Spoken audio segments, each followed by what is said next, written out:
قال سمعت فاطمة أنها قالت دخل علي أبي رسول الله في بعض الأيام فقال السلام عليك يا فاطمة فقلت عليك السلام قال إني أجد في بدني ضعفا فقلت له أعيذك بالله يا أبتاه من الضعف فقال يا فاطمة ائتيني بالكساء اليماني فغطيني به فأتيته بالكساء اليماني فغطيته به وصرت أنظر إليه وإذا وجهه يتلألأ كأنه البدر في ليلة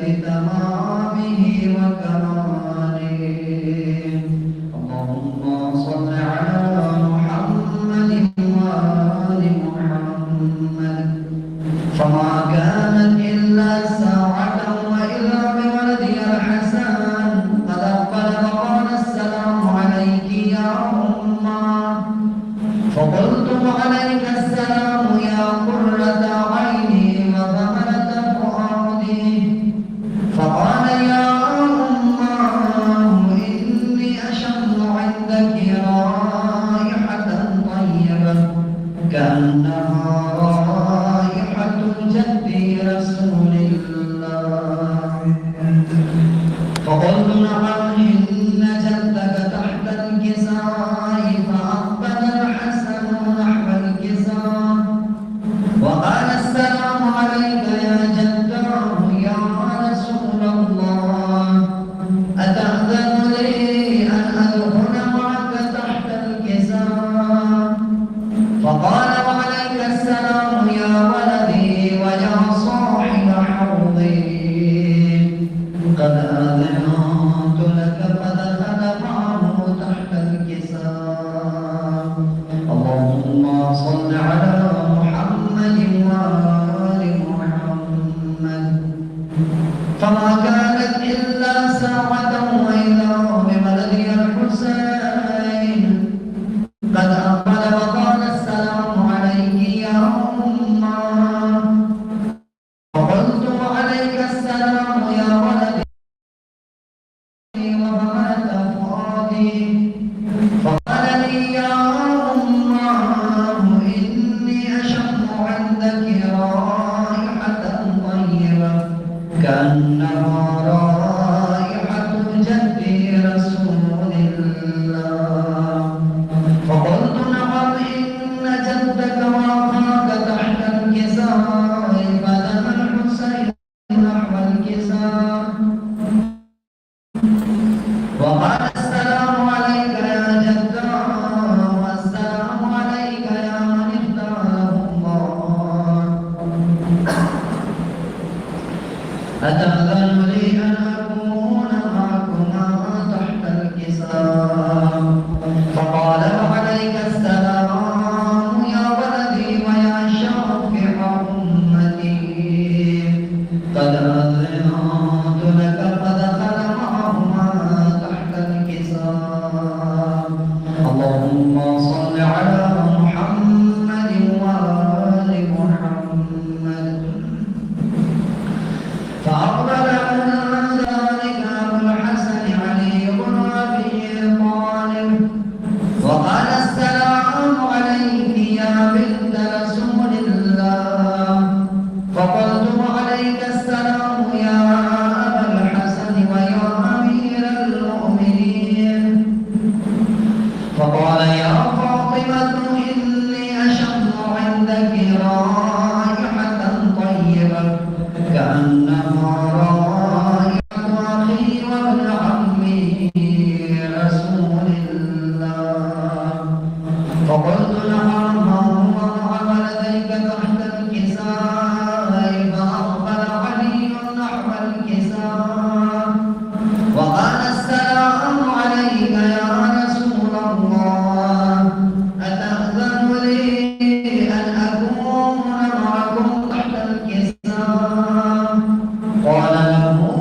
فلما اكتملنا جميعا تحت الكساء أخذ أبي رسول الله بطرفي الكساء وأومأ بيده اليمنى إلى السماء وقال اللهم إن هؤلاء أهل بيتي وخاصتي محمد لحمهم لحمي ودمهم دمي يؤلمني ما يؤلمهم ويحزنني ما يحزنهم أنا حرب لمن حاربهم وسلم لمن سالمهم وعدوا لمن عاداهم ومحبا لمن أحبهم إنهم مني وأنا منهم فاجعل صلواتك وبركاتك ورحمتك وغفرانك ورضوانك علي وعليهم وأذهب عنهم الرجس وطهرهم تطهيرا اللهم صل على محمد وآل محمد فقال الله عز وجل يا ملائكتي ويا سكان سماواتي إني ما خلقت سماء مبنية ولا أرضا مدعية ولا قمرا منيرا ولا شمسا مضيئة ولا فلكا يدور ولا بحرا يجري ولا فلكا يسري إلا في محبة هؤلاء الخمسة الذين هم تحت الكساء فقال الأمين جبرائيل يا رب ومن تحت الكساء فقال عز وجل هم أهل بيت النبوة ومعلم الرسالة هم فاطمة وأبوها وبعلها وبنوها اللهم صل على محمد وآل محمد فقال جبرائيل يا رب يتأذن لي أن أهبط إلى الأرض لأكون معهم سادسا فقال الله نعم قد أذنت لك فوصل الأمين جبرائيل فقال السلام عليك يا رسول الله العلي الأعلى يقرأك السلام ويخصك بالتحية والإكرام ويقول لك وعزتي وجلالي إني ما خلقت سماء مبنية ولا أرضا مدحية ولا قمرا منيرا ولا شمسا مضيئة ولا فلكا يدور ولا بحرا يجري ولا فلكا يسري إلا لأجلكم ومحبتكم وقد أذن لي أن أدخل معكم فهل تأذن لي يا رسول الله فقال رسول الله وعليك السلام يا أمين وحي الله إنه نعم قد أذنت لك فدخل جبرائيل معنا تحت الكساء اللهم صل على محمد وآل محمد فقال لي إن الله قد أوحى إليكم يقول إنما يريد الله ليذهب عنكم الرجس أهل البيت ويطهركم تطهيرا اللهم صل على محمد وآل محمد فقال علي لأبي يا رسول الله أخبرني ما لجلوسنا هذا تحت الكساء من الفضل عند الله فقال النبي صلى الله عليه وآله والذي ضربني بالحق نبيا واصطفاني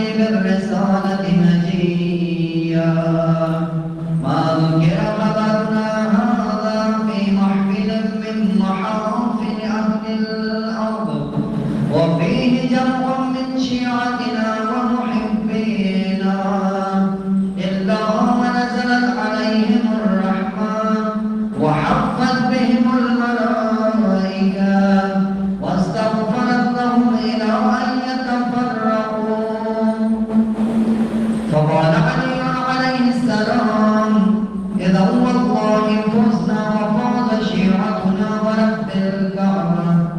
فقال النبي صلى الله عليه وآله: يا علي الذي ضربني بالحق نبيا واصطفاني بالرسالة نجيا، ما ذكر خبرنا هذا في محفل من محافل أهل الأرض، وفيه جمع من شيعتنا ومحبينا، وفيهم مهموم إلا وفرج الله همه، ولا مغموم إلا وكشف الله غمه، ولا طالب حاجة إلا وقضى الله حاجته. فقال علي عليه السلام: إذا والله فزنا وسعدنا، فكذلك شيعتنا فازوا وسعدوا في الدنيا والآخرة ورب الكعبة. إن الله وملائكته يصلون على النبي يا أيها الذين آمنوا صلوا عليه وسلموا تسليما. اللهم صل على محمد وآل محمد. ایک مرتبہ سورہ الرحمن 3 مرتبہ سورہ اخلاص کا ارشاد فرمائیں. مرحوم سید محمد مصطفیٰ حاضرین کے تمام واسطگان، تمام شہداء اسلامی قلعہ جعفریہ اور اس خاندان کے تمام مرحومین کو شامل کرتے ہوئے رحمہ اللہ کرا الفاتحہ.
پائے بسر گلا آنکھوں سے دیکھے باپ نے نور نظر گلا فرمایا کون اٹھائے میرے سے مقبر گلا دل شاک ہوا ہے دیکھے لب جگر گلا دل شاک ہوا ہے دیکھے لب جگر گلا کس وقت میں شہادت نور نظر ہوئی ارے بھائی کے جب علم سے شکستہ کمر ہوئے بھیا ذرا بھتیجے کی صورت دیکھ جا کڑیل جما کے سینے کی حالت دیکھ جا بے کشتی بے وطن کی مصیبت دیکھ جا ارے بھیا ذرا حسین کے ماں دیکھ جا دیکھے گا باپ بیٹے کو منہ موڑتے ہوئے ارے ہم کو پلک دکھاتا ہے دم توڑتے ہوئے نصرت کرو رسول مدینہ کا واسطہ شبر کا اور بطول حسینہ کا واسطہ ارے شیر خدا کی روح معینہ کا واسطہ ارے عباس جلد آؤ سکینہ کا واسطہ یا مرتضی علی میری نصرت میں کار کرو ارے لاشیں پہ سر اٹھاتا ہوں بابا مدد کرو کس جا گئے کہاں کو ستارے جواب دو اے میری زندگی کے سہارے جواب دو ارے کیوں چپ ہو میرے راج دلارے جواب دو مادر سے کیا ملال ہے پیارے جواب دو ارے بے وجہ مجھ سے روٹ کے دادی کے گھر گئے ارے میں دودھ بخش لے میرا پائی کہ مر گئے جب شہر نے قتل گاہ میں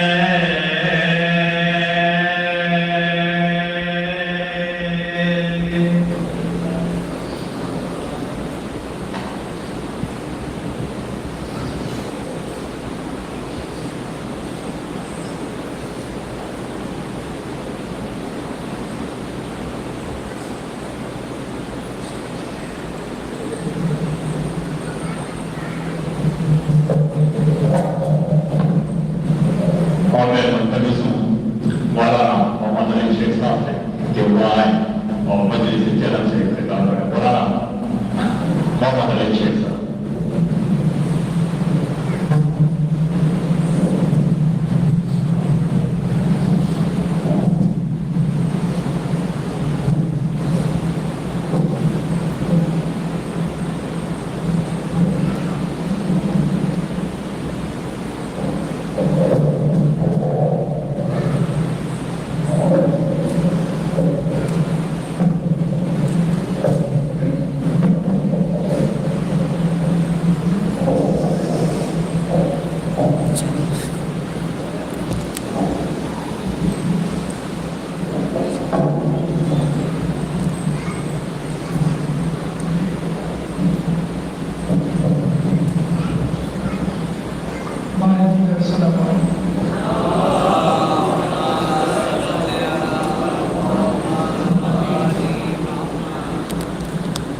بسم الله الرحمن الرحيم الحمد لله رب العالمين والصلاة والسلام على أشرف الأنبياء والمرسلين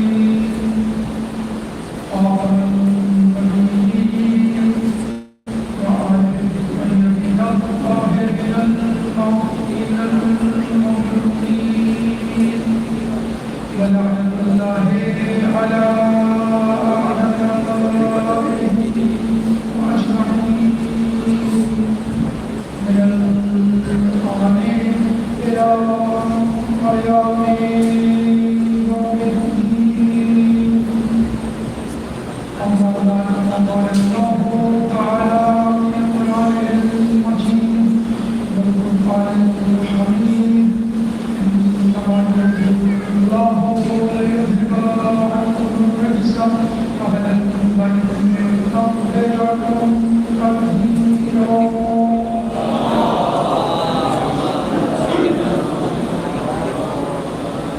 رب اشرح لي صدري ويسر لي أمري واحلل عقدة من لساني يفقهوا قولي. إن الله وملائكته يصلون على النبي يا أيها الذين آمنوا صلوا عليه وسلموا تسليما.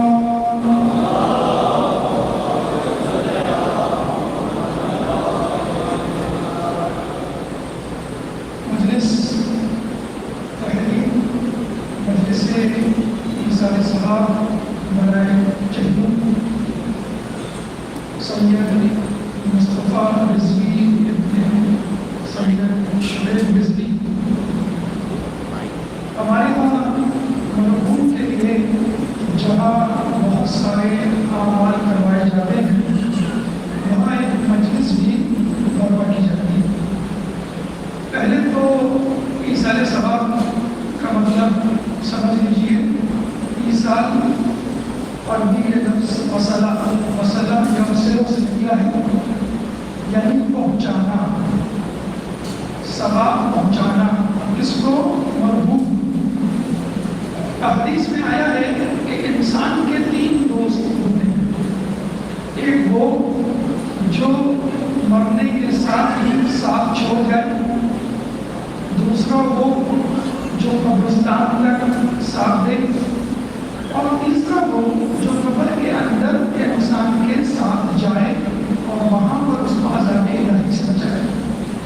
اب یقیناً انسان کا بہترین دوست وہی ہوگا جو زیادہ سے زیادہ سفر اس کے ساتھ رہے اور اس کو مشکلات مسائل سے بچائے. تو جو دوست اور ابھی ساتھ چھوڑ دیتا ہے اس کو ہم کہتے ہیں دولت یا مال. اور جو قبرستان تک ساتھ جاتا ہے اس کو ہم کہتے ہیں اولاد، دوست، احباب، جو جس طرح آپ یہاں بیٹھے ہیں. لیکن وہ دوست جو قبر میں بھی ساتھ جاتا ہے، ساتھ رہتا ہے، مشکلات مسائل آئے اس سے اس مرحوم کو مردے کو بچاتا ہے، اس کا نام ہے اعمال.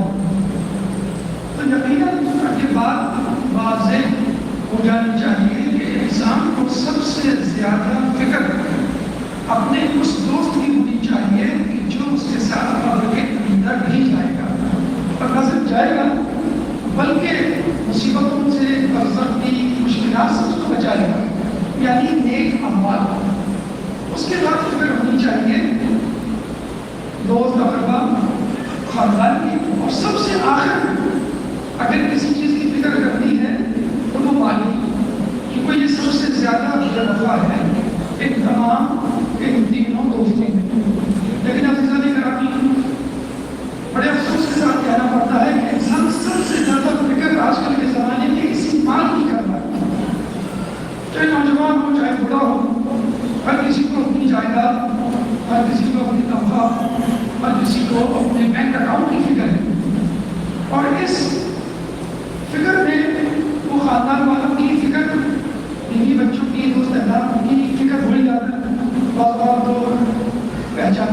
فکر رہتا ہے، بس وقت ہی نہیں دے پاتا۔ اور جب وہ دوست احباب اولاد، والدین، خاندان والوں کو نہیں پوچھتا اور فکر نہیں کرتا تو وہ کیوں کر متوجہ ہوگا اپنی اعمال کی طرف؟ تو کہاں کی نماز، کہاں کے روزے، کہاں کی زیارت، کہاں کا حج، اس کی تو کوئی فکر ہی نہیں ہے۔ اگر دوست احباب میں کسی کو ٹائم نہ دے تو وہ گلا شکوہ کر سکتا ہے، گھر میں لڑائی جھگڑا ہوگا کبھی آپ ٹائم نہیں دیتے، ہفتے میں ایک دن ہوتا ہے آپ گھر میں نہیں ہوتے تو آدمی کو فکر رہا ہو جاتی ہے، آدمی کہتا چھوڑ دیجیے اس ویکینڈ کو میں تمہارے ساتھ چلوں گا، کہیں چلیں گے گھومنے کھائیں گے۔ اب اعمال بیچارے ایسے مظلوم دوستوں میں سے ہیں وہ کچھ نہیں کہتے۔ اگر آپ نماز نہ پڑھیں نماز آپ پلٹ کے کہے گی اتنے نماز بھی پڑھی کیوں نہیں پڑھی، حج واجب ہوا حج نہیں کیا، حج پلٹ کے کہے گا آپ کو کہ تم نے مجھے ادا نہیں کیا۔ تو یہ اعمال کے کام ایسے دوست ہیں جو بیچارے مظلوم ترین ہیں، جو نہ پلٹ کے آپ کو کچھ کہتے ہیں اور نہ آپ کو، اسی لیے آپ کو فکر بھی نہیں۔ دوستوں میں بھی آپ نے دیکھا ہوگا نا، خاندان میں، رشتے داروں میں آپ ان لوگوں کی زیادہ فکر کرتے ہیں جو کہانی طرز دینے میں آگے ہوتے ہیں، غلطی پکڑنے میں آگے ہوتے ہیں، تو ہم کہتے ہیں ان کو آگے بٹھا دو، ان کو پوچھ لینا، ان کو نیا ضروری دے دینا، ورنہ تو یہ کہتے ہوئے گے سب کو۔ تو یہاں مسئلہ وہی ہے کہ جو بولے اس کے دیر بکے، جو نہ بولے وہ بیچارہ مظلوم، کسی کی نہیں ملے۔ تو نیک اعمال کی زبان تو ہے نہیں، نہ فوری طور پہ آپ میں کوئی عذاب مسلط ہوتا ہے، ظہر کی نماز کو ہفتہ قضا کر دی تو عذاب آتا ہے، کوئی سزا ملتی ہے۔ تو یہ بھی ایک مہلت ہے جس کے سبب انسان سمجھتا ہے کہ بس میں بالکل سٹ جا رہا ہوں، دیکھو مجھے نہ کوئی بیماری ہے، نہ کوئی آفت، نہ تنہائی، عزت، دولت، شہرت، مال، منصب، سب میرے پاس ہے۔ یہ سب سے بڑی غلط فہمی ہے، مس انڈرسٹینڈنگ ہے جس کو لے کے انسان زندگی گزار رہا ہوتا ہے کہ دیکھو مجھے کچھ نہیں ہے، دنیا والوں میں بے روزگاری ہے، دنیا والوں کے لیے مہنگائی ہے، لیکن میں ان تمام آفات و بلیات، مشکلات سے بالکل آ رہا ہوں۔ تو دوستوں ہمیں سب سے زیادہ فکر اپنے نیک اعمال کی کرنی ہے جو قبر تک بلکہ محشر تک اور جنت تک آپ کو سی آف کرنے آئے گا۔ جب تک جنت میں نہیں پہنچا دے گا یہ نیک اعمال وہ چین سے نہیں بیٹھے گا، لیکن نیک اعمال لوگ اگر کرتے بھی ہیں تو اس طرح کرتے ہیں کہ جیسے نعوذ باللہ خدا نخواستہ اللہ پر کوئی احسان کر رہے ہیں۔ بھائی نماز پڑھ لو، ہاں میں پڑھ رہا ہوں، ارے بھائی نماز پڑھ لو، نماز کا ٹائم ہو گیا، ہاں ابھی ایک منٹ میں ذرا ٹی وی دیکھ رہا ہوں، میں ذرا کھانا کھا رہا ہوں، میں ذرا باہر جا رہا ہوں، میں ذرا میسج انٹرنیٹ تاخیر سے پڑھتے ہیں۔ آپ تو ہو جاتے ہیں لیکن قبول بھی ہو جاتے ہیں، لیکن قبول ہونے کا معیار بس یہ ہے کہ اٹینڈنس لگ جاتی ہے، ٹک لگ جاتا ہے کہ آپ دوزخ میں نہیں چلیں گے، آپ کو بہت عذاب نہیں ہوگا۔ لیکن جس انداز سے اس عمل کو کیا جاتا ہے کہ گویا فرشتے یہ کہیں کہ نہ کرتے تو اچھا تھا، لگ تو نہیں رہا، اتنے شوق ہے اس چیز کا، مطلب تاخیر سے نماز پڑھنا ایک بہت کامن مسئلہ ہو گیا ہے۔ گھر میں ہوتے ہیں، فارغ ہوتے ہیں، صحت مند، بھوک، کسی بھی پرابلم کا شکار نہیں ہوتے ہیں، آزاد ہوتے ہیں، کوئی فکر نہیں کہ میں نماز پڑھوں، جان بوجھ کے 5، 10، 15 اچھا جہاں پڑھ لیں گے، یعنی خدا بلا رہا ہے اور آپ کہہ رہے ہیں کہ کہتے ہیں کہ ایک شخص ایک نوجوان کو فرشتے پکڑ کے جہنم کی طرف لے جا رہے ہیں۔ جب فرشتے جہنم کی طرف لے کے جاتے ہیں ان کا انداز الگ ہوتا ہے، جب جنت کی طرف لے کے جاتے ہیں ان کا انداز الگ ہوتا ہے۔ بھائی آپ کو کوئی عہدہ دیا جائے ٹرسٹی کا، ایم اے کا، ایم اے کا، تو آپ کو کتنے اعزاز کے ساتھ پروٹوکول کے ساتھ لے جایا جاتا ہے، اور جب رینجرز پولیس والے آپ کو جیل میں لے جانے کے لیے لے جائے تو ٹانگ پکڑ کے بھی لے جائے، گھسیٹتے ہیں، تو کوئی آپ کو آپ کے لیے ہمدردی کی ضرورت نہیں لائے گا۔ تو اس نوجوان کو فرشتے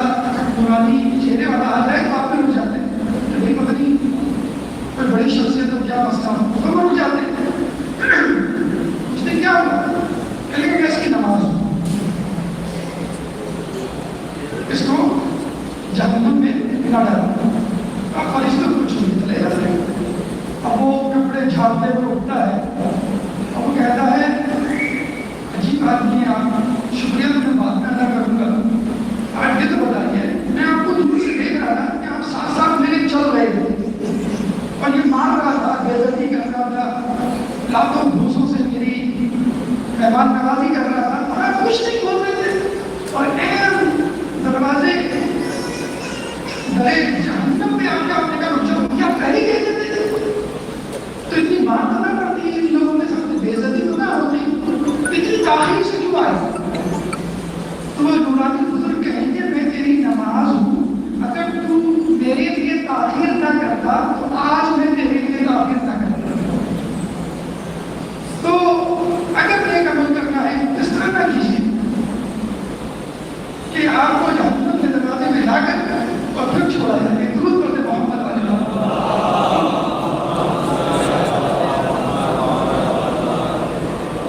خصوصی طور پہ وہ اعمال تو بہت زیادہ قابل توجہ ہیں کہ جن کا سلسلہ مرنے کے بعد بھی جاری رہتا ہے۔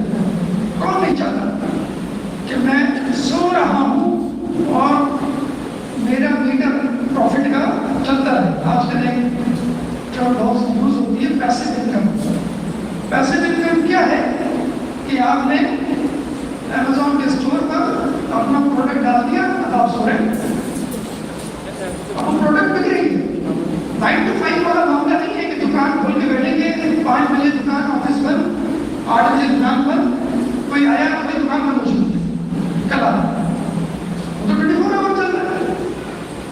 تو کیا ہی خوب ہے وہ عمل کہ جس کا اثر، جس کا ثواب کرنے کے بعد بھی ملتا رہتا۔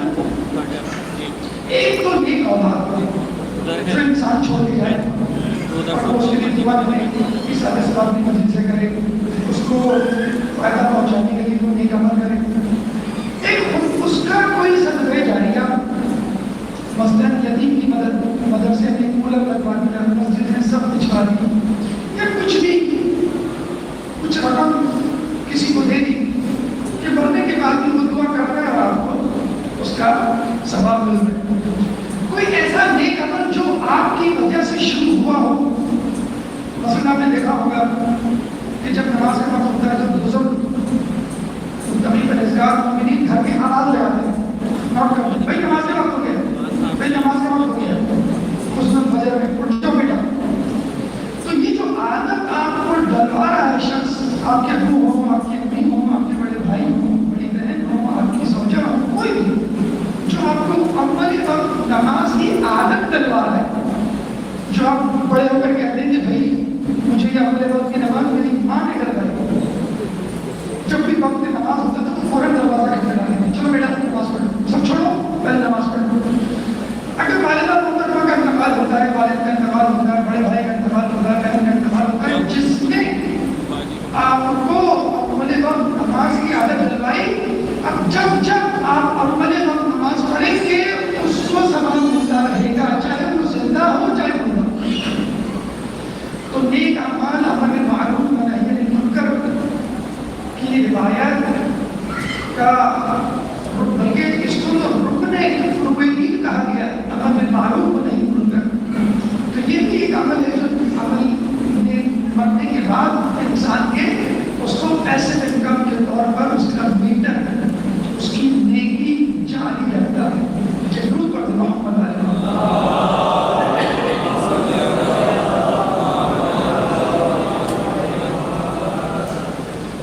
ویسے تو موت ایسی چیز نہیں کہ جس کا ذکر سن کر انسان خوش، کوئی خوش نہیں ہوتا۔ آپ کو میں کہوں کہ آج آپ کی موت ہے، بچہ گھنٹے آپ کے پاس، آپ نے کہا عجیب بات، کچھ اچھا مجھ سے نکالے، یہ کیا عجیب بات کر رہے ہیں، کسی کو اچھی نہیں لگتی، لیکن حقیقت ہے موت بڑے کام کی چیز ہے، نہ صرف ہمارے لیے یہ جو زندہ ہے بلکہ مرنے والے کے لیے۔ مرنے والے کا تذکرہ بھی بعد میں آئے گا، کیوں؟ اس کے لیے اچھی چیز ہے، ہمارے لیے بھی بہت اچھی چیز ہے، کیوں؟ خصوصی طور پہ آج کل کے نوجوانوں کے لیے جو انٹرنیٹ میں مشغول ہے، جو موبائل پہ مصروف ہے، جو ٹی وی میں مصروف ہے، جو پولیٹیکل نیوز پہ انٹرسٹڈ ہے، یہ وکٹ گر گئی، یہ وکٹ گر گئی، سب سے بڑی وکٹ گر گئی،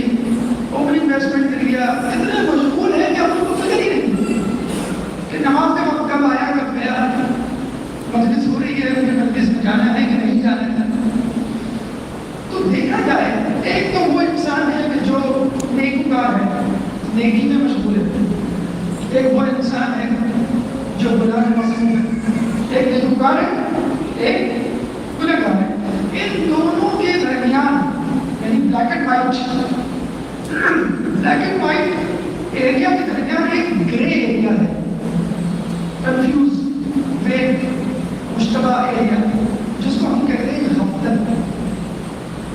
یہ ایریا ایسا ہے کہ کوئی آپ پہ حد نہیں لگا سکتا، کوئی آپ پہ قانون لاگو نہیں کر سکتا کہ تم غلط کر رہا. اگر بھی مصروف میں آپ دیکھ لیں، جب فارغ ہوں گا نماز پڑھ لوں گا، جب فارغ ہوں گا چلا جاؤں گا مجلس میں. تو یہ جو گریڈ، اچھا یہ اسپیسیفکلی نہیں ہوتا، یہ جنرلی بھی ہوتا ہے. مثلا میٹرک میں پڑھنے والے اسٹوڈنٹ کو ٹائم لگا تھا، دین کو ٹائم دو، ہر وقت کتاب تو کیا کر رہا ہے، آپ کو معلوم ہے ایگزام قریب ہے، آگے پیچھے ہو جاتا ہے، معاملہ پڑھ لوں گا. کہ آپ نے نماز پڑھی تھی، ثواب کی، یاد نہیں کچھ، کتنا مصروف ہو. رمضان اس میں بھی مصروف. میٹرک پاس ہوا، انٹر میں گیا، بھائی یہ پری میڈیکل انجینئرنگ کا معاملہ ہے، کیریئر اسی سے بنے گا. پھر وہ میڈیکل انجینئرنگ کیا، کامرس میں جاتا ہے، وہ کہتا نہیں ابھی تو کیا آگے مجھے اپنی جی پی اے امپروو کرنی ہے، یونیورسٹی گریڈ کا معاملہ ہے، یہ جاب اسی بنیاد پہ ملے گی. پھر جاب کرتا ہے، پھر شادی، پھر ایک مسلسل ایک مصروفیت، اس کو مصروفیت نہیں کہیں گے، اس کو کہیں گے غفلت. مصروفیت کی ٹائمنگز ہوتی ہیں، غفلت کی ٹائمنگ نہیں ہوتی. اس کو فکر ہی نہیں ہوتی، فکر ہی نہیں ہوتا. وہ کرکٹ کا میچ مثلاً دیکھنے میں اتنا مصروف ہوگا، آج T20 کا فائنل ہے مثلاً، اس کو یہی نہیں پتا کہ آج شہادت ہے. ایک دفعہ ہوا تھا، عین شہادت معصوم کے دن T20 کا فائنل تھا، تو وہی میں کہیں پر بڑے افسوس کے ساتھ کہنا پڑتا ہے کہ امام بارگاہوں میں حاضری کا بس یہ غفلت نہیں تو کیا ہے. پھر آخر میں آپ بیمار پڑتے ہیں، بڑھاپا آتا ہے، سفید بال ہوتے ہیں، کمر جھکتی ہے، جھریاں ظاہر ہوتی ہیں، لکنت ہوتی ہے، چلا نہیں جاتا، کمر سیدھی نہیں ہوتی، بیٹھ کے نماز نہیں پڑھ سکتے. آپ کو خدا یاد آتا ہے. جنون ہوتا ہے ہر عمر میں جدا جدا، جنون ہوتا ہے ہر عمر میں جدا جدا. کھلونے، عشق، پیسہ اور پھر خدا خدا. جنون ہوتا ہے ہر عمر میں جدا جدا. کریزی ہوتا ہے نا آدمی، پہلے کھلونوں کا پاگل ہوتا ہے، پھر جو ہے دوستوں کا پاگل ہوتا ہے، پھر جو ہے پیسہ پیسہ پیسہ، پھر جب کچھ کر نہیں سکتا تو استغفر اللہ استغفر اللہ. یہ تو آپ کے پاس کوئی آپشن نہیں ہے، آپ کے پاس کوئی وے آؤٹ نہیں ہے، ایگزٹ کہ چلو مجبوری میں آپ نے کرنے کا. کمال تو یہ ہے کہ آپ مصروف ہوں اور خدا کے لیے ٹائم نکالیں. کمال یہ ہے آپ مصروف ہوں، آپ متوجہ ہوں حرام حلال کی طرف، آپ مصروف ہوں اور آواز آئے امام زمانہ عجل اللہ تعالی برکت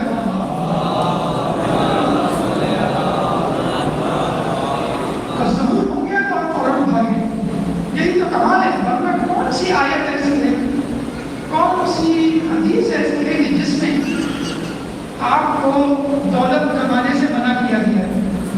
کون سی آیت یا حدیث میں اولاد کے ساتھ، شریک حیات کے ساتھ، رشتہ داروں کے ساتھ اٹھنے بیٹھنے سے منع کیا؟ کسی نے نہیں منع کیا. بس کسی نے ایک بڑا اچھا سوال پوچھا عالم دین سے کہ کیا دنیا کی محبت حرام ہے؟ عالم دین نے کیا جواب دیا؟ نہیں، دونوں پر محبت ہے.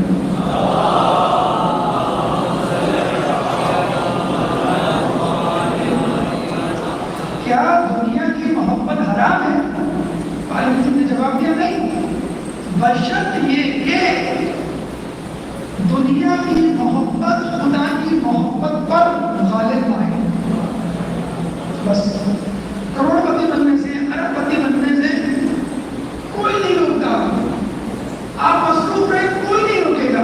نہ پوچھیں کسی سے آپ کتنے گھنٹے کام کروں، کتنے گھنٹے عبادت میں، وہاں جگہ ترک دو.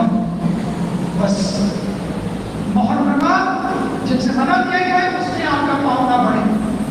چلے امام جعفر صادق علیہ السلام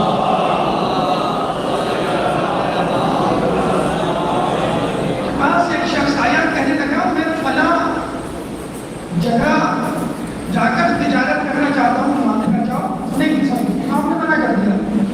وہ گھر آ کے دیکھتے ہیں کہ بظاہر حالات بڑے اچھے ہیں, پروفٹ ملنے کا امکان ہے, لوگوں استخارہ کرتے ہیں نا, استخارہ بھی منع آ جاتا ہے.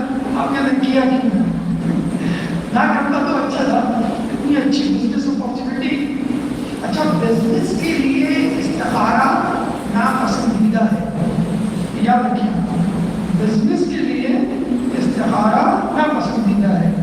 اپنے ایکسپیرینس, اپنے ساتھیوں کی مشاورت پر آپ بزنس کر سکتے ہیں, لیکن علماء نے ناپسندیدہ بتایا ہے. اور ویسے بھی اگر ایک چیز بالکل واضح ہے, جیسے بچوں کے رشتوں کے لیے لوگ کرتے ہیں, بالکل واضح چیز ہوتی ہے, اچھا لگا, بالکل فرسٹ کلاس, کوئی پرابلم نہیں, دیندار, پیسے والا, کیریئر والا, خوش اخلاق, اور پھر بھی استخارہ اس وقت کیا جاتا ہے جب آپ کنفیوز ہو, 50-50 والا معاملہ ہو, اور کاروباری حوالے سے یا کوئی ایسے کام جس کے بارے میں کلیئر کٹ امکان ہے, اور لوگ بھی کہہ رہے ہیں, آپ بھی کہہ رہے ہیں, شرعی ہے, کوئی حرام میں پڑنے کا اندیشہ نہیں ہے, تو شریعت نے مشاورت کو ترجیح دی بنسبت استخارہ کی. جب ہم کنفیوز ہو جائیں تو وہ شخص چلا گیا امام کی مشاورت کے اگینسٹ. اب واپس آیا ایک سال بعد اور کہا امام معذرت کے ساتھ آپ نے منع کیا تھا, لیکن میں گیا اور بہت پروفٹ ہو گیا. یعنی ایک شرمندگی کی بات ہے نا امام کے لیے. میں اس طرف آ رہا ہوں کہ جو میں نے کہا کہ کوئی کام مفتت میں پڑھنے کا سبب نہ بنے, مصروفیت کو جائز ہے, شبد کے خود حلال کے اندر. تو امام نے کہا بہت پروفٹ ہو رہا, کہنا میں تمہیں نقصان بتاؤں کہ کہا بتائیے کہ جو اس تمام پروفٹ پہ والے ہیں, اس نے کہا کیا کوئی مجھے تو کوئی نقصان نہیں ہوا. تو امام نے کہا تجھے یاد ہے فلاں دن فلاں جگہ تیری ظہر کی نماز, تیری اس تجارت اور اس کام کی وجہ سے قضا ہو. اس نے بہت یاد کیا, ذہن میں زور دیا, اس نے کہا اس کام کی وجہ سے فلاں دن فلاں جگہ ظہر کی نماز قضا ہو گئی. کہ بس اسی ظہر کی نماز قضا ہونے کی وجہ سے میں نے تجھے اس کاروبار کے کرنے سے منع کیا. تو کہنے کا مقصد یہ ہے کہ مولانا خاطر کے نہیں جاتے, نقصان ہو, نقصان نماز کہتے ایک ہی نماز کو قضا ہوئی, باقی تو پڑھ لی. اتنا بڑا نقصان ہے کہ گویا انسان ہلاک کر دیا. تو کہنے کا مقصد یہ ہے کہ مولا کائنات علی ابن ابی طالب علیہ السلام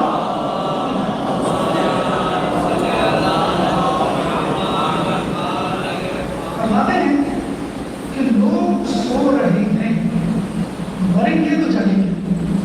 یہ غفلت نیند ہی تو ہے جس میں ہمیں ہوش نہیں کہ ہم کہاں سے آئے ہیں, کہاں جانا ہے, کیا کرنا ہے, کیا لے کے جانا ہے, کیا چھوڑ کے جانا ہے. مولا فرماتے ہیں لوگ سو رہے ہیں, مریں گے تو جائیں گے. کیوں؟ مرنے کے بعد پتہ چلتا ہے کہ مجھے نیک اعمال میں لے کر آنا تھا, اور میں بیوی بچوں کو دوست احباب محفل کی رونقوں میں کھو گیا, جو پیچھے رہ گئے. میں مال و دولت میں پڑ گیا, جو مرنے کے ساتھ ہی میرا ساتھ چھوڑ گئے. لوگ سو رہے ہیں, مریں گے تو جائیں گے. کم از کم آپ کو کسی کی موت سے اپنی موت کو یاد آ جاتی ہے. کتنا بڑا فائدہ ہے, کتنا بڑا ایڈوانٹیج ہے. کسی کی اس کو چھوڑ دیں آپ, جو مرا ہے وہ کہاں جا رہا ہے, اٹس ناٹ یور بزنس. کم از کم آپ کو موت کی یاد تو آئی کہ یہ بھی میری طرح انسان تھا, میں بھی انسان ہوں, میں بھی مر سکتا ہوں, میں یہ مر سکتا ہوں. قبرستان میں ایک شخص گزر رہا تھا قبرستان سے, تو اس کی نظر اپنے دوست کی قبر پہ پڑی جو ابھی چند دن پہلے انتقال کر گیا. اس کی قبر پہ نظر ڈال کر دوست نے کہا کہ دوست کیا مزے سے سو رہے ہو, مجھ کو دیکھو کتنی مشکل میں, لگتا ہے وہ پاکستان کا یا کراچی کا انسان ہوگا. بے روزگاری یہاں، مہنگائی یہاں، پریشانی یہاں، جہالت یہاں، لوڈ شیڈنگ یہاں، سیاسی افراتفری یہاں. تو وہی حالات ہے کہ آدمی کے پڑھنے کا جی جائے گا. حدیث رسول ہے کہ لوگوں میں ایک ایسا زمانہ آئے گا کہ اس کی زمین کا پیٹ اس کی پیٹ سے اچھی ہوئی. لیکن ہر شخص کیا چاہے گا، یار میں مر جاتا تو بہتر تھا. یہ جو حالات ہے اس میں ایمان ڈولا جانا. اس نے کیا کہا قبر کو دیکھ کر، اے دوست بڑے مزے سے سو رہے ہو، مجھ کو دیکھو کتنے مشکلات کی زندگی گزر کر رہا ہوں. بے روزگاری، جہالت، موبائل اسنیچنگ، ہر چیز تو یہاں ہے کہ جس کی وجہ سے انسان کو یہاں سے باہر نکل جائے، جس کی وجہ سے انسان موت کی تمنا کرے. تو جب اس نے یہ کہا کہ یہ دوست بڑے مزے سے سو رہے ہو، مجھ کو دیکھو میں کتنی پریشانی میں ہوں، تو قبر سے آواز آئی، ارے سو تو تم رہے ہو، میں تو سونے کی سزا بھگتتا ہوں. تم سو رہے ہو، تمہیں پتہ ہی نہیں ہے کہ مجھے کیا اعمال لے کر جانے ہیں، اور تم بڑے مزے سے دنیا کی رونقوں میں مشغول ہو، پریشانیوں میں تم ہو. خدا کا تمہیں گھر میں خیال نہیں آتا. میں تو بھگت رہا ہوں سزا کہ میں کیوں سو رہا تھا اب میں جا کر. مولا کی حدیث، لوگ سو رہے ہیں، مرے گے تو سوئے. چلے امام جعفر صادق علیہ السلام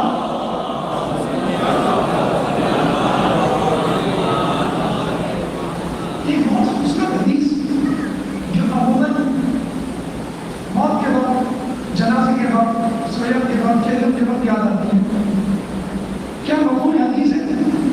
مولا فرماتے ہیں کہ دیکھو جب کسی کا انتقال ہو تو سمجھ لو کہ تمہارا انتقال ہوگا.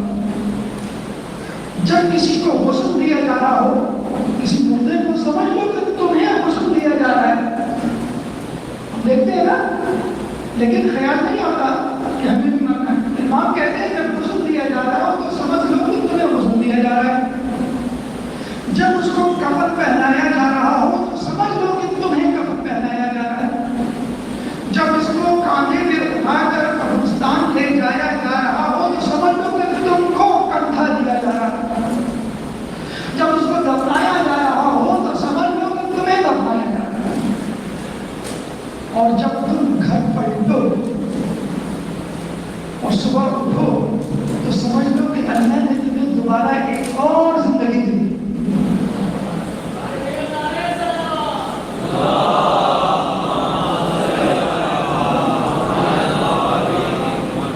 بس سمجھ لیجیے کہ جس کی ایصال ثواب کی مجلس ہے، جس کے لیے آپ قبرستان گئے، جس کے لیے آپ نے غسل قبر دفن کا انتظام کیا، وہ نہیں مرا تھا، آپ مرے تھے.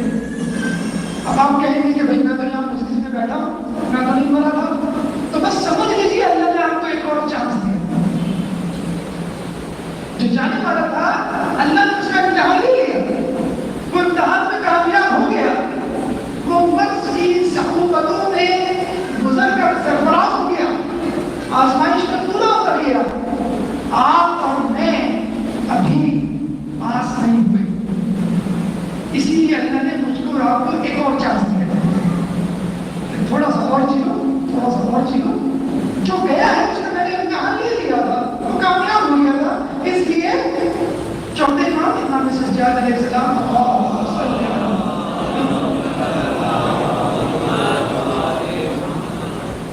خود دعا فرما رہے ہیں، امام معصوم کے اللہ جب تک میری نیکیاں میرے گناہوں پہ غالب رہے مجھے زندہ رکھ، اور جیسے ہی میرے گناہ میری نیکیوں پر غالب ہونا شروع ہو مجھے اٹھا دے.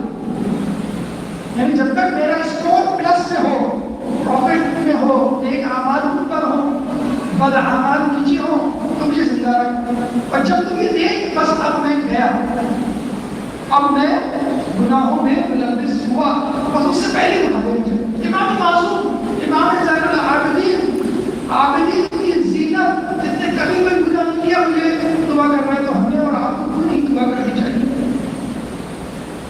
تو بس سمجھ رہے ہیں کہ اللہ نے مجھ کو اور آپ کو اپارچونیٹی دی ایک اور کہ جی لو، پھر انشاءاللہ تم سے ملاقات ہوگی۔ اب اس جینے میں انسان کے اوپر بہت ساری آزمائش آتی ہے۔ اس آزمائش کو اگر آپ مومن ہیں تو اللہ تعالیٰ کے لیے غربت کا ذریعہ بنائیں گے، اور اگر آپ مومن نہیں ہیں، فاسق و فاجر ہیں، تو شکوہ شکایت کر کے آپ دور ہوتے چلے جائیں گے۔ اب جہاں تک بات ہے آزمائش کی، تو یاد رکھ لیجیے اللہ تعالیٰ سورہ مومنون آیت نمبر 115 میں فرماتا ہے أَفَحَسِبْتُمْ أَنَّمَا خَلَقْنَاكُمْ عَبَثًا وَأَنَّا إِلَيْكُمْ أَنَّمَا عَلَيْكُمْ إِلَيْنَا تُرْجَعُونَ۔ أَفَحَسِبْتُمْ أَنَّمَا خَلَقْنَاكُمْ عَبَثًا، کیا تم نے سمجھ رکھا کہ ہم نے تمہیں عبث پیدا کیا، ایسے ہی پیدا کر دیا؟ وَأَنَّكُمْ إِلَيْنَا تُرْجَعُونَ، کیا تم اللہ کی بارگاہ میں پلٹائے نہیں کرو گے؟ تو پہلی بات تو یہ ذہن میں رکھ لیجیے کہ اللہ کی بارگاہ میں جانا ہے، حساب کتاب دینا ہے، اور ہر شخص کو کٹہرے پہ کھڑا ہونا ہے۔ یہ نہیں کہ چلو کوئی بات نہیں، آپ پاکستانی ہیں، آپ فلاں ہیں، آپ فلاں ہیں، چلے آپ ایسے ہی چلے جائیں، آپ کا کوئی نہیں، ہر کسی کا وَمَن يَعْمَلْ مِثْقَالَ ذَرَّةٍ خَيْرًا يَرَهُ وَمَن يَعْمَلْ مِثْقَالَ ذَرَّةٍ شَرًّا يَرَهُ۔ جو چھوٹی سے چھوٹی نیکی کرے گا وہ دیکھ لے گا، چھوٹے سے چھوٹا گناہ کرے گا وہ دیکھ لے گا۔ أَفَحَسِبْتُمْ أَنَّمَا خَلَقْنَاكُمْ عَبَثًا وَأَنَّكُمْ إِلَيْنَا لَا تُرْجَعُونَ۔ اب آپ کیا بھائی، ہم تو مومن ہیں، ہم تو مسلمان ہیں، علماء گو ہیں، اللہ کے ماننے والے ہیں، ہم نے اعتراف کیا ہے، ہمیں کہاں حساب کے کٹہرے میں کھڑا ہونا پڑا، تو اس کے لیے بھی سن لیجیے سورہ عنکبوت آیت نمبر 2، اللہ فرماتا ہے أَحَسِبَ النَّاسُ أَن يُتْرَكُوا أَن يَقُولُوا آمَنَّا وَهُمْ لَا يُفْتَنُونَ۔ کیا لوگوں نے یہ سمجھ رکھا ہے أَن يَقُولُوا آمَنَّا کہ ہم صرف یہ کہنے پر چھوڑ دیے جائیں گے کہ ہم ایمان لائے؟ وَهُمْ لَا يُفْتَنُونَ، ان کو آزمایا نہیں جائے گا، بالکل آزمایا جائے گا جیسا کہ پہلے کے لوگوں کا۔ تو صرف یہ کہنا کہ میں مسلمان ہوں، صرف یہ کہنا کہ میں علی والا ہوں، صرف یہ کہنا کہ میں اہل بیت کا چاہنے والا ہوں، نہیں، آپ ہی کو تو زیادہ آزمایا جائے گا، کیونکہ آپ کا کلیم زیادہ ہے۔ ایک آدمی کہتا میں جاہل ہوں، کوئی بات نہیں، قیامت میں جاہل کے 70 گناہ معاف کیے جائیں گے، عالم کا 1 گناہ معاف ہوگا۔ کیوں؟ اس کو معلوم تھا سب کچھ۔ ایک ڈاکٹر اگر بدپرہیزی کرے گا اس کی پکڑ زیادہ ہوگی، لیکن تو معلوم ہے کیا کھانا چاہیے گا نہیں کھانا چاہیے۔ تو ہر کوئی کٹہرے میں کھڑا ہوگا اپنی معرفت اور علم کے مطابق اس سے حساب دیا جائے گا۔ اب کس چیز کا حساب، کیسی آزمائش؟ اللہ تعالیٰ سورہ بقرہ آیت نمبر 156 میں فرماتا ہے وَلَنَبْلُوَنَّكُمْ بِشَيْءٍ مِّنَ الْخَوْفِ وَالْجُوعِ وَنَقْصٍ مِّنَ الْأَمْوَالِ وَالْأَنفُسِ وَالثَّمَرَاتِ وَبَشِّرِ الصَّابِرِينَ الَّذِينَ إِذَا أَصَابَتْهُم مُّصِيبَةٌ قَالُوا إِنَّا لِلَّهِ وَإِنَّا إِلَيْهِ رَاجِعُونَ۔ ہم تمہیں ضرور بالضرور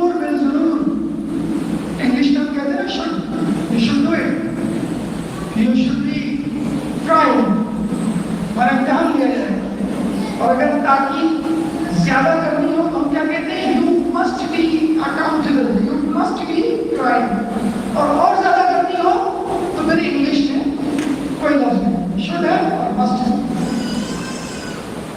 لیکن عربی میں 3 مرتبہ تاکید کے لیے بھی گنجائش ہے۔ وَلَنَبْلُوَنَّكُمْ لام تاکید اور نون تاکید ثقیلہ 2 مرتبہ تاکید کام ہوتی ہے۔ تمہیں ضرور بالضرور آزمایا جائے گا۔ کس طرح کی چیزوں سے؟ من الخوف، اصل خوف ہے نا، سب رپورٹ رات کے 12 بجے جا کے دیکھیے، جو بھی نئی سبزی منڈی لگی ہے وہاں جا کے دیکھیے۔ کراچی میں آپ تو اچھے علاقے میں رہتے ہیں، ہم جہاں رہتے ہیں 9 بجے کے بعد اپنے گھر کے آگے واک نہیں کر سکتے، موبائل جیب میں رکھتے، خوف۔ وَلَنَبْلُوَنَّكُمْ بِشَيْءٍ مِّنَ الْخَوْفِ، جان مال عزت کسی کا بھی خوف ہو سکتا ہے،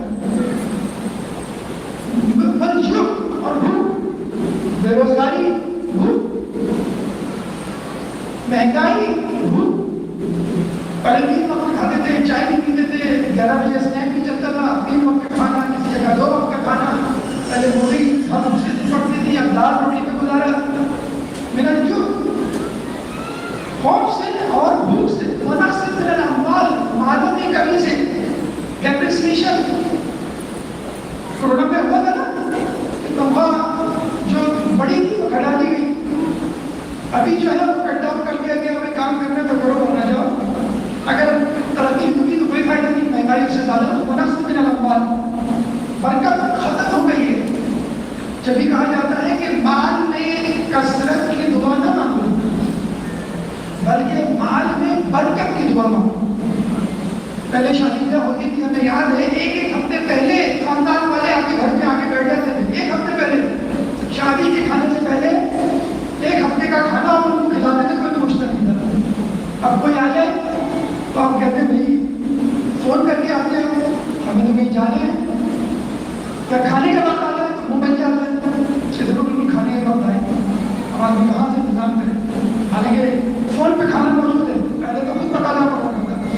تو مال میں برکت کی دعا مانگو، کثرت کی دعا نہ مانگو، نہ معلوم کو بھی ناکافی نہ اس کا خزانہ، اور قرآنوں کو بھی ناکافی ہوتا ہے کہ قومی خزانہ، کثرت کی دعا مانگو۔ وہ نقص من الاموال والانفس، یعنی جان کا خوف، کب مارے جائیں، کب مر جائیں، کب کوئی بیماری لگ جائے، کب کوئی حادثہ ہو جائے، جن کو بس امراض، فصل نہیں اگتی، بے وقت کی بارشیں ہو جاتی ہیں، وبشر الصابرین الذین، بشارت دو لوگوں کے لیے جب کوئی مصیبت ان پر آتی ہے تو کہتے ہیں انا للہ و انا الیہ راجعون، ہم اللہ کی طرف سے ہیں، اللہ کی طرف جانا، کوئی بات نہیں، اللہ نے اتنا دیا اور اتنا لے لیا، کوئی فکر نہ کرو۔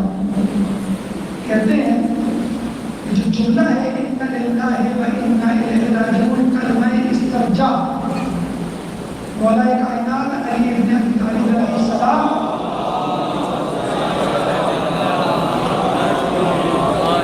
کی زبان اقدس سے نکلا ہوا کلمہ تھا جو اکثر وہ کہا کرتے تھے جب کسی کی موت کی خبر سنتے تھے۔ اللہ کو یہ کلمہ اتنا پسند آیا کہ قرآن میں باقاعدہ آیت کا درجہ دے دیا۔ تو جو قرآن کی آیت پر عمل کرے انہیں صحابہ کہا جاتا ہے، اور جن کا قول اور فعل قرآن کی آیت بن جائے اسے امیر المومنین علیہ السلام کا لقب دیا جاتا ہے۔ درود پڑھتے محمد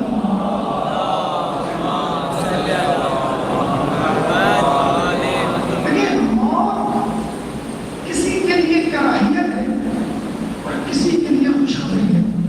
کراہیت کس کے لیے؟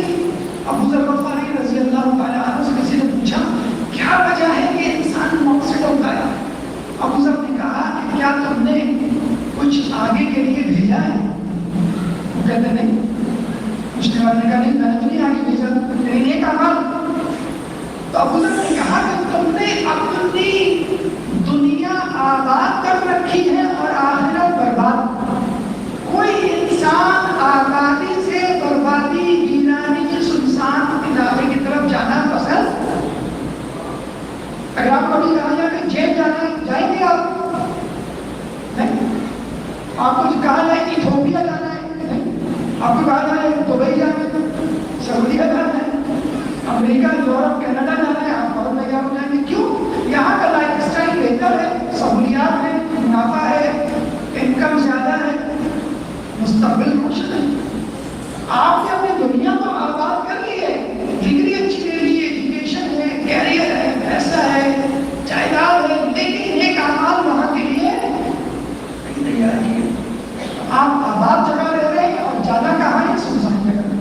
ایک آدمی دبئی میں رہتا ہے 20 سال، خوب پیسے بھیجتا رہتا ہے، گھر والے 20 سال بعد فون کرتے ہیں بھائی ماشاء اللہ ہم نے پراپرٹی خرید لی ہے، ایک رہنے کے لیے، ایک کاروبار کے لیے، گھر کی گاڑی ہے، بینک بیلنس ہے، نوکر جا کر ہے، اب آپ واپس آ جائیں۔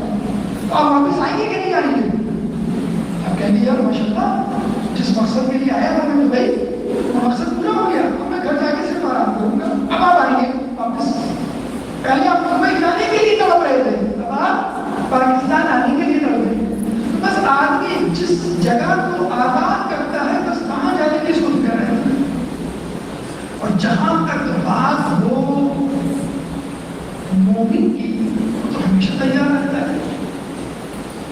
موت کے لیے کہا جاتا ہے کہ روح جسم سے ایسے نکلتی ہے جیسے کانٹے دار درخت میں کوئی کپڑا ڈال دیا جائے اور پھر اس کو کھینچا جائے. کس طرح تار ہو کے نکلے گا. لیکن مومن کے لیے کیا کہا گیا کہ ایسا ہی ہے موت کا آنا جیسے اس نے میلا کچیلا لباس اتارا اور خوشبودار لباس پہن لیا. کیوں؟ چھٹے امام جعفر صادق علیہ السلام فرماتے ہیں کہ دنیا مومن کے لیے قید خانہ اور کافر کے لیے جنت. اور کون سا ایسا قید خانہ ہوتا ہے جہاں سہولت ہو؟ آپ کو برج الخلیفہ میں ٹاپ فلور پہ پینٹ ہاؤس دے دیا جائے اور کہا ساری زندگی یہی رہنا ہے, کسی سے ملاقات نہیں, کچھ نہیں, آپ راضی ہوں گے؟ کتنا ہی اچھا قید خانہ کیوں نہ ہو, اس میں فیسلٹیز نہیں ہو سکتی. آپ کو اس دنیا کا بادشاہ بنا دیا جائے پھر بھی آپ کہیں گے کہ نہیں مجھے تو مرنا ہے. مرنے کی یاد, موت کی یاد آنا ہی آپ کی تمام لذتوں پر پانی کر دیتی. تو کہنے کا مقصد یہ ہے کہ حدیث میں آیا ہے کہ موت فقط اور مرض اگر نہ ہوتا تو کوئی کسی کو یاد نہیں کرتا. موت جب مومن کے لیے آتی ہے تو گھبراتا ہے, لیکن ملک الموت جب مومن کے سامنے سے حجابات ہٹاتے ہیں تو پتہ چلتا ہے کہ چارہ معصومین مومن کے استقبال کے لیے کھڑے ہیں. اب تصور کیجیے, آپ دعوت میں جاتے ہیں, کسی کے گھر جاتے ہیں, 4 لوگ آپ کے لیے باہر آ کے کھڑے ہو جائیں, آپ کتنا خوش ہوتے ہیں. تو رسول کھڑے ہیں, امیر المومنین بی بی سیدہ اور تمام معصوم اللہ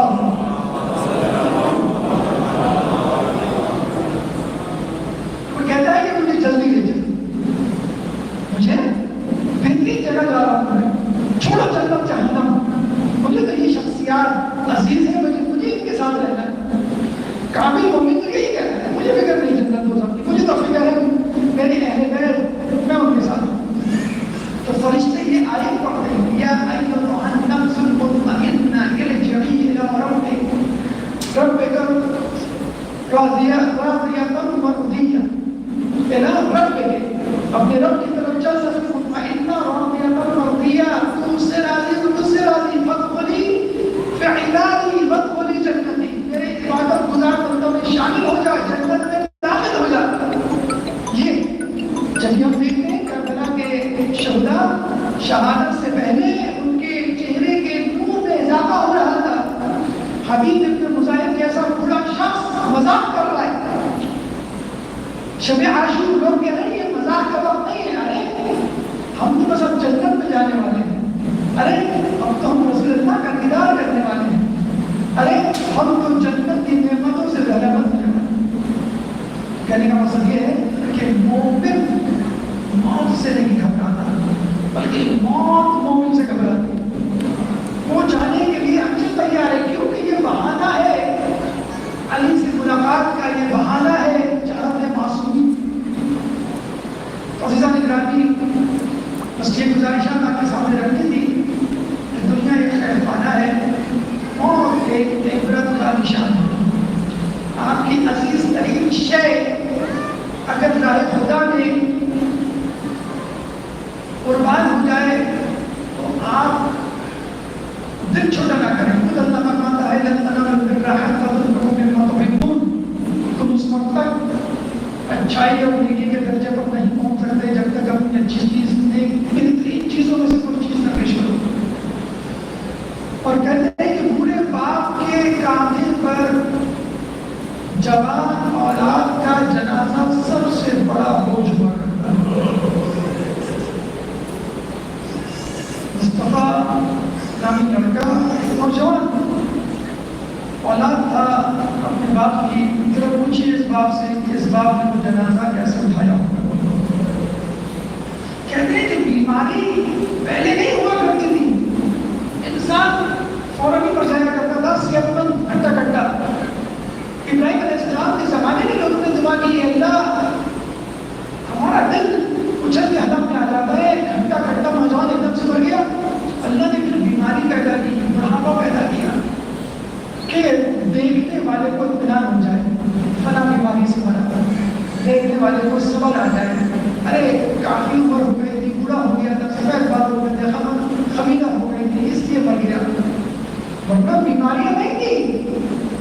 اور بیماری کے لیے تو کہا جاتا ہے کہ ایسی آزمائش ہے کہ اگر انسان ایک دن بیماری کو ہنسی خوشی برداشت کر لے تو اس انسان کو 60 سال کی زندگی کی عبادت کا ثواب ملتا ہے. ایک دن 60 سال کی عبادت کا ثواب. اور اگر 3 دن برداشت کر لے تو اللہ تعالیٰ اس کے گوشت کو نئے گوشت سے، اس کی کھال کو نئی کھال سے، اس کے خون کو نئے خون سے اس طرح تبدیل کر دیتا ہے، اس طرح شفا دیتا ہے کہ اس کے سارے گناہ معاف ہو جاتے ہیں اور اللہ کی رحمت کے سائے کو جنت میں داخل ہوتا ہے. یہ ثواب ہے. بس یقیناً مرنے والے کے لاحقین کے لیے خصوصی طور پہ مصطفیٰ کے والد محترم کے لیے بہت بڑا صدمہ ہے. مصطفیٰ کا مطلب ہے منتخب شدہ، سلیکٹڈ. اللہ نے مصطفیٰ کو چن لیا، بیماری کی آزمائش دے کے چن لیا تھا کہ تم کامیاب ہو گئے، بس تمہارے لیے یہی آزمائش ہے. لیکن ذرا غور کیجیے اس بات پر جس کا بیٹا بھی مارتا تھا، خوب نوجوان تھا، صحت مند تھا، اتنا خوبصورت تھا، اتنا خوبصورت تھا کہ جس کے سر کو جو کے نیتا پر دیکھ کر شام کی ایک عورت نے کہا تھا، یا خدا اس نوجوان کی بات زندہ نہ ہو. شبیہ پیغمبر جس نے روز عاشور فجر کی اذان دی کہ مولا حسین بتلانا چاہ رہے تھے کہ دیکھو تم میرے مقابلے میں نہیں، رسول کے مقابلے میں آ رہے ہو. کہتے ہیں کہ کسی شخص کی روانگی میں اتنی تاخیر نہیں ہوئی جتنی تاخیر علی اکبر کی روانگی میں ہوئی. ارے خیمے کا پردہ اٹھتا تھا، پھر گر جاتا تھا، پھر اٹھتا تھا، پھر گر جاتا تھا. ارے کبھی ماں آ کے لپٹ جاتی، ارے کبھی پھوپھی آ کے لپٹ جاتی، ارے کبھی کوئی 4 سالہ بچی پاؤں سے لپٹ جاتی. بھیا نہ جاؤ. علی اکبر کی سواری مبارک سواری تھی جس کے پیچھے مولا حسین بھاگتے ہوئے جا رہے تھے. علی اکبر نے پلٹ کے دیکھا کہ کوئی سایہ میرا پیچھا کرتا ہے. علی اکبر نے اپنی رفتار بڑھا دی. علی اکبر گھوڑے پر تھے، ارے گھوڑے کی رفتار بڑھی، پیچھے سے آنے والے سائے کی بھی رفتار پورا باپ گھوڑے کی رفتار سے بھاگ رہا ہے جیسے کوئی بچہ اپنے باپ کے پیچھے بھاگ رہا ہے. علی اکبر نے پلٹ کے دیکھا، بابا اگر آپ اس طرح میرے پیچھے آؤ گے تو میں پتھر کیسے جاؤں گا. حسین نے کہا، علی اکبر تیرا مجھ جیسا نوجوان بیٹا نہیں. اچھا بیٹا تم جاؤ، میں اس ٹھیلے میں بیٹھ جاتا ہوں. ارے علی اکبر سیٹ پر، حسین ٹھیلے پر، شہزادی درے خیمہ پر، ام لیلا مصلے پر. ارے وقت شہادت آیا. علی اکبر گھوڑے سے گرے، حسین ٹھیلے سے گرے. شہزادی درے خیمہ پر، ام لیلا مصلے پر گری. شکر للہ، شکر للہ. اللہ تو نے ہماری عبادت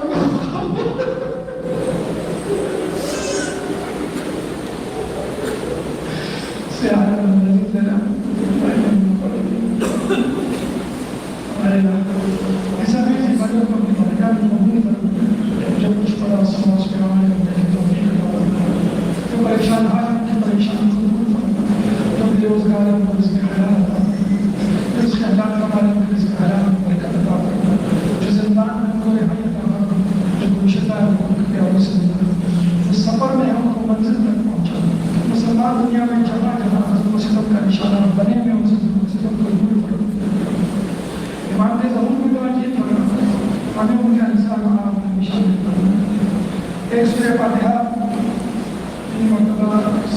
اللہ اپنے اپنے مرحومین علماء کرام مجتہدین شہداء ملت جعفریہ کے لیے خصوصی طور پر ان لوگوں کے لیے جن کے لیے فاتحہ پڑھنے والا کوئی نہیں، سید محمد مصطفیٰ رضوی ابن سید شعیب رضوی مرحوم، سید جلال حسن رضوی مرحوم، ناگا خاتون زوجہ سید جلال حسین، سید شوکت حسین مرحوم، سیدہ رئیس فاطمہ، سیدہ الطاف حسین مرحوم، سید بشار، سید علی اکبر جعفری، سید مجاہد حسین، سید ظاہر حسین، سید ولی احمد مرحوم، سیدہ تنویر فاطمہ، سید عوام جعفری، سید حسن عباس مرحوم، سید حبیب رضا، سید خورشید حیدر مرحوم، اور حاضرین مرحومین تمام مومنین و مومنات اور عالم ہمارے اعوذ باللہ من الشیطان الرجیم، بسم اللہ الرحمن الرحیم، الحمد للہ رب العالمین الرحمن الرحیم، ایاک نعبد و ایاک نستعین، اهدنا الصراط المستقیم صراط الذین انعمت علیہم غیر المغضوب علیہم ولا الضالین، بسم اللہ الرحمن الرحیم، بسم اللہ الرحمن الرحیم،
صلى الله عليك يا أبا عبد الله السلام عليك يا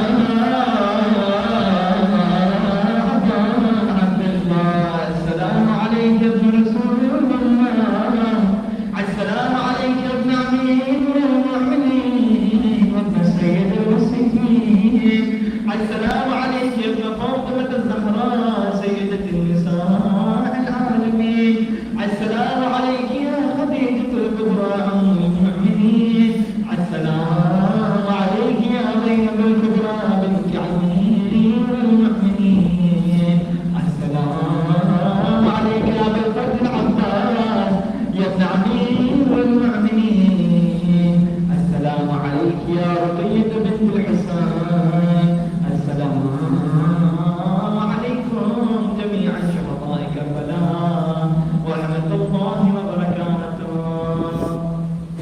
السلام عليك يا غريب الغرباء السلام عليك يا معين الضعفاء والفقراء يا سلطان العرب والعجام يا علي بن موسى أيها الرضا الرأس بالقدر والقضاء السلام عليك يا أختك معصومة السلام عليكم ورحمة الله وبركاته السلام عليك يا صاحب الأسر والزمان السلام عليك يا شريك القرآن السلام عليك يا قاطع القرآن السلام عليك يا إمام الإنس والجان عجل الله تعالى فرجك وسهل الله تعالى مخرجك وطهورك ورحمة الله وبركاته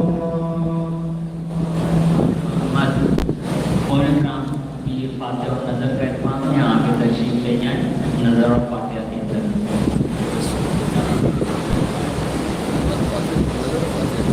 آغاز